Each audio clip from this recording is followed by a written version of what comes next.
Welcome, my brothers and sisters, especially those who are members of the Second Order of the Discalced Carmelites, and those who are interested. This is I think, the 16th video that we made. We will start now to look at the second chapter of the book, Welcome to the Second Order of the Discalced Carmelites. In this second chapter, I treat of you might say, the profile of an OCDS member. And it's embodied in the now famous 6 M's that have made it into most formation manuals. But I want to review the 6 M's with us together. But before I did in chapter 2, I give just a little bit of history about how the Second Order came into existence and what's the place of Second Order in the religious family. They were a family of religious, the fathers, the brothers, the nuns. We're a family of religious. You are secular members. How did that come about? How did it come about where they were secular order members, or lay people who were members of the order? The first thing to note is that there were only friars for 2 centuries. The friars were the Holy Carmelites. And it was Blessed John Soreth who initiated the idea of having nuns and having seculars, they're lay people, who would receive the mark of identity of the Carmelite order, and be both to have the nuns and to have seculars. The idea of secular order began with Saint Francis of Assisi, who founded, wrote a rule for the penitential, the penitenti, they were called in Italian. But they were the Third Order members. They weren't called Third Order members then. They were the Franciscan lay people. They followed the poverty of Saint Francis of Assisi in the name of the Order of Saint Francis of Assisi. And that was the first movement to have lay people identified with the spirituality. After that, that was in the beginning of the 12th century, 13th century. The Carmelites were founded at the same time, the friars. And the rule of St. Albert was given to them. That they did not begin with the rule of St. Albert. They were obviously already together, because they together approached St. Albert of Jerusalem and asked for a rule, asked for guidance, asked for some guidance in the way of life. So they'd already been there. And the majority of them were lay people. There were some clerics and some priests, because they had a chapel where they could have Mass every day.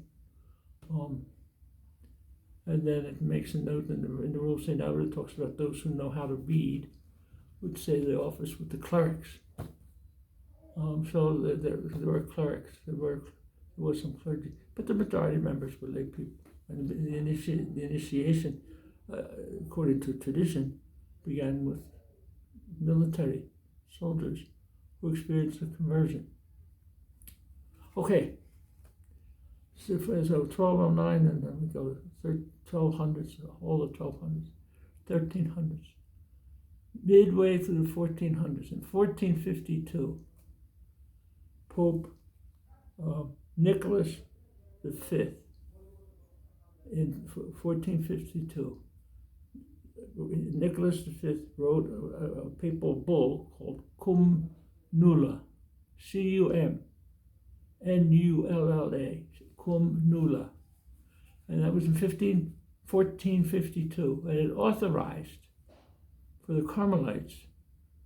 It was a papal bull written to the Carmelites, written to the Father Blessed John Soreth. It authorized the extension of the Carmelite order to women who would become cloistered nuns, who would enter into a monastery, live in a monastery, and be nuns. And also at the same time, to extend the Carmelite family, the Carmelite order, the Carmelite prisons, to lay people. Now, originally, those lay people, after there was another papal bull by Pope Sixtus IV, Dum Attenta, Dumattenta, Dum Attenta, written in 1457. These groups became identified. The first monasteries of nuns came into existence. But then these lay people, they had a different kind of development. Originally, they were called beatas. The majority, they were all women, especially in Spain. Although in Italy, some men also joined the movement of lay people identifying with the Carmelite order. But in 1455, so 1452, Cum Nulla, in 1457, 5 years later, different Pope, Sixtus IV, Dum Attenta. In 1455, a rule was written, presented to the Holy See for approval. A rule was written for lay people, and it had a lot of prescriptions on penances and a lot of talk of sacrifice, and a lot of requirements in terms of daily practices, daily living. And the original the friars and nuns, and then these lay people, both the Franciscans and the Carmelites, these lay people began to be called, they were called conversos, converts. And the purpose of their life was to change their life in the world, to follow the gospel more closely. They made the conversas, the beatas, they made a solemn vow of chastity. They were all women in Spain, they were all women. They made a vow of solemn vow of chastity. And then in 1583, the Vatican would no longer accept or recognize the solemn vows of those who lay people, and they gave them two options. Those who had already made the solemn vows, they gave them two options. They were either to join a monastery of the second order, the nuns, and become full religious or full nuns, or they were to form their own group and take on a lay identity, not religious identity. But they were still part of the order, and this was a change that came not from the order. This was a change that came from the Holy See. So in a certain sense, you might say the Holy See equally gave impetus, gave push to the idea of lay people being members of a religious order, not as religious. So those two papal documents, Cum Nulla, 1452, Dum Attenta, 1457. Those two documents gave a foundation to the secular order. They're still the documents. They're still the guide that gives us the way we function as an order, as first, second, and third order. It was called first, second, and third order before, but now it's not seen to be hierarchical, but rather familial. So we talk about the friars, the nuns, and the secular. So the seculars came about. They were identified. As I point out in this book, the Rule of St. Albert is the one document that all Carmelites, both OCARMs, OCD, and every religious order, congregation, movement founded or amalgamated or aggregated or affiliated with the OCD, OCARM family is attached to the Rule of St. Albert. The Rule of St. Albert.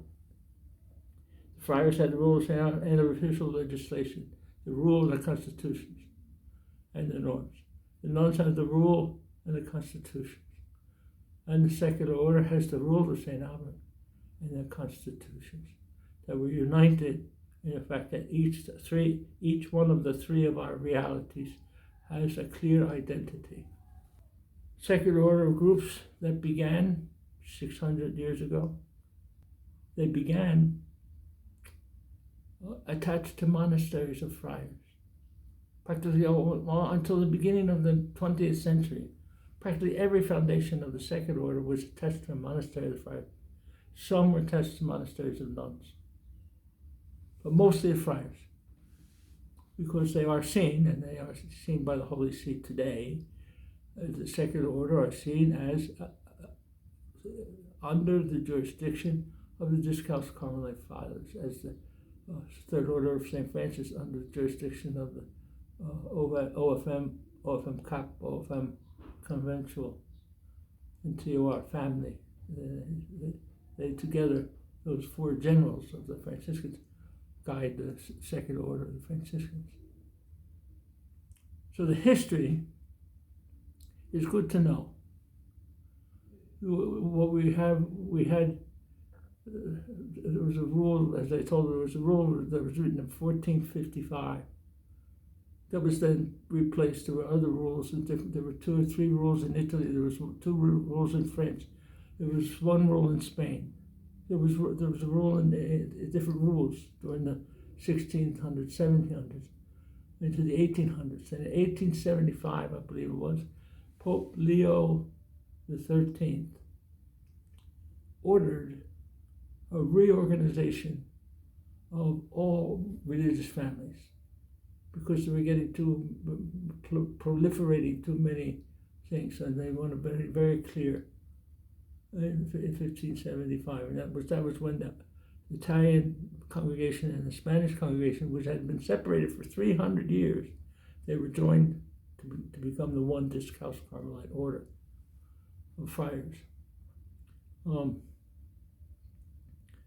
That was 1575.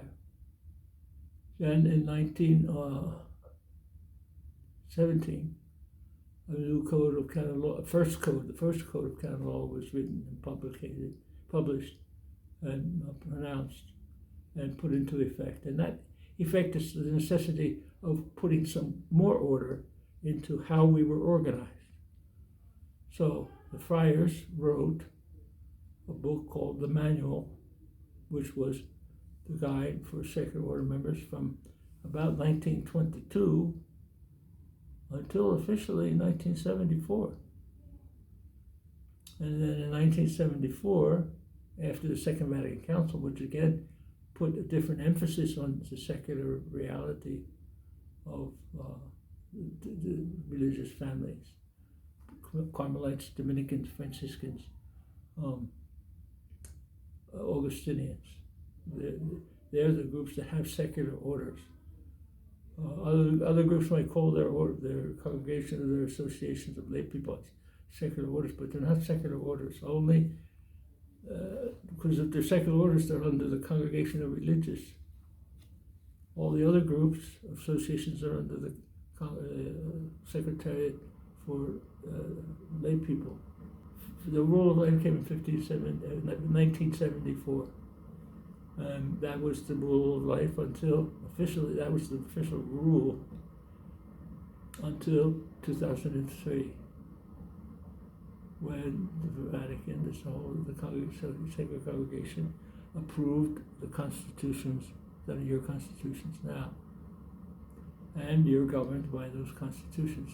Eventually, after we finish going through this book, Welcome to the Sacred Order of the Discalced Carmelites, eventually we will discuss one by one the statutes, the numbers of the constitutions of the secular order.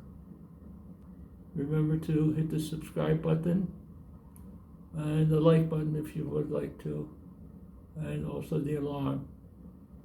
And thank you for your attention, and I hope that they prove to be helpful. God bless you.